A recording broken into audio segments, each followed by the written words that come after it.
D'abord, j'avais envie de venir voir sur place, au-delà de ce qu'on voit sur la toile, sur le net. Et puis je trouve que c'est d'abord un mouvement dans la bonne humeur et dans l'écoute, avec là ce que je constate un certain nombre d'ateliers. Là j'étais à l'atelier sur les monnaies locales, en plus la gonette ça m'intéresse sur le premier. Donc je vois d'abord beaucoup d'écoute, beaucoup d'échanges. Et puis une envie de débat, une envie de faire. Et puis je trouve que ça change, enfin, moi qui ai l'habitude d'être un petit peu dans les hémicycles politiques, un peu engoncés, où on a l'impression que finalement on est dans des jeux de rôle. Là j'ai l'impression qu'il y a de la vraie vie, du vrai débat.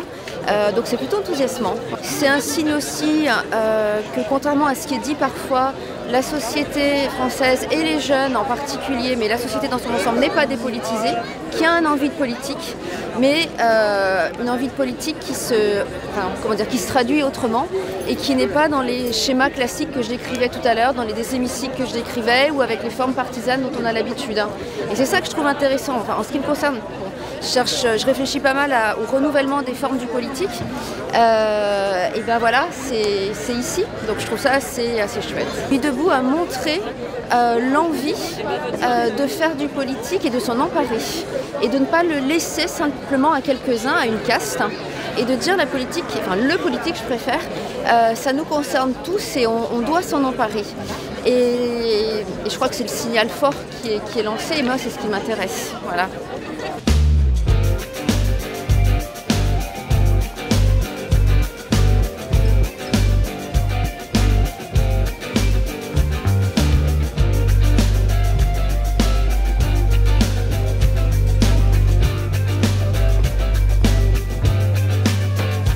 J'ai tout le temps envie de parler de ces trucs là et là il y a des gens qui veulent bien m'écouter. Alors je suis là.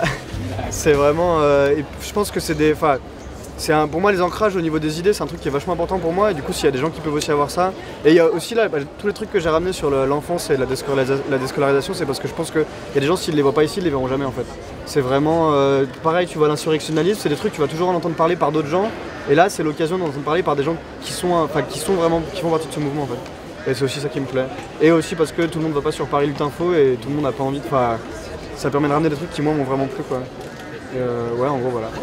C'est des trucs, ouais, c'était avec l'ancien forum, c'est des trucs qui fait un petit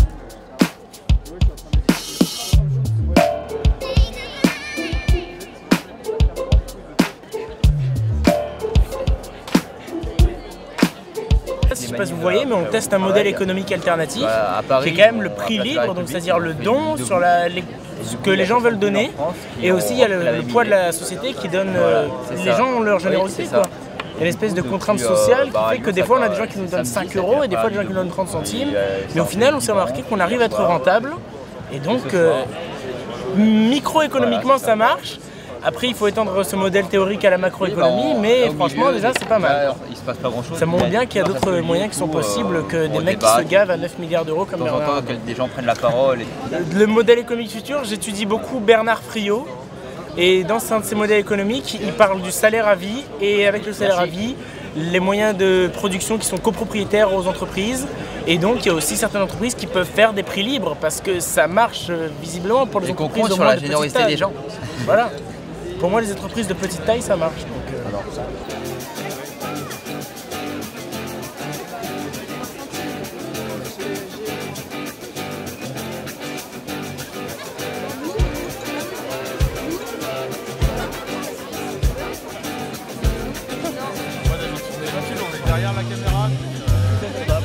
Oui, je suis là parce que je pense que c'est une bonne dynamique et que c'est quelque chose de bien qui se passe et j'aimerais en faire partie. Voilà. Pour l'instant, je ne sais pas trop. Pour l'instant, je trouve que ça aborde plein de thèmes qui m'intéressent et du coup, voilà. Je ne sais pas exactement ce qui va en sortir, mais c'est plaisant. J'aimerais bien que ça fasse changer la politique et la démocratie en France, mais je ne sais pas s'il n'y a que ça qui peut faire changer tout ça. Voilà. Juste pour faire un petit rappel, parce que peut-être qu'il y a des gens qui arrivent, c'est la première fois qu'ils sont là, attention, sur les règles de communication non violente qu'on utilise. C'est un petit rappel, je vais essayer d'être rapide parce qu'on en a déjà parlé. Donc si jamais vous êtes d'accord avec ce que je dis, ici c'est un petit peu différent d'autres assemblées, on crie pas, on n'applaudit pas, il y a un mouvement. Le mouvement c'est celui-ci.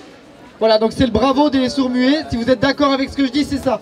C'est pas uniquement pour manifester votre approbation, mais simplement comme les gens qui vont prendre la parole n'ont pas forcément l'habitude, c'est aussi une façon de les encourager pour qu'ils puissent dire voilà. Donc là, si par exemple vous êtes avec moi, si vous faites ce petit geste, ça m'aide à continuer. Voilà, merci beaucoup. Si vous êtes moyen d'accord, le geste c'est celui-ci. Voilà, si vous n'êtes pas du tout d'accord, le geste c'est celui-là. Là, vraiment, si ce que je dis ça vous fait violence, c'est ça. Voilà, ça c'est les règles de jeu. Parmi les autres règles aussi pour gérer le volume, il y a ce geste-là si vous voulez que ça parle plus fort. Si jamais je parle déjà trop fort et vous voulez que je baisse, c'est ce geste-là. Si autour de vous il y a des gens qui parlent, qui font du bruit, on est un peu limité en sono, on ne peut pas aller trop au-delà de ça du volume. Merci.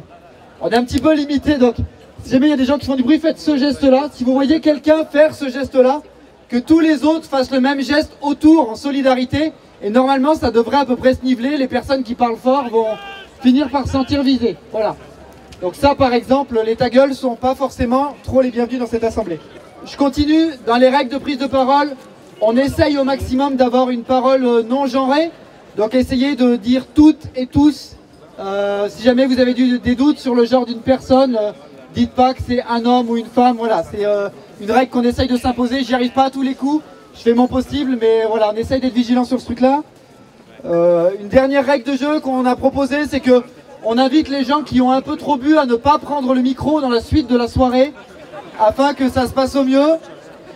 Et éventuellement, les amis des gens qui ont trop bu peuvent conseiller à leurs amis de ne pas prendre le micro pour que ce soit plus efficace. Voilà, c'est une hypothèse. Après, on va pas faire souffler dans le ballon avant de prendre le micro.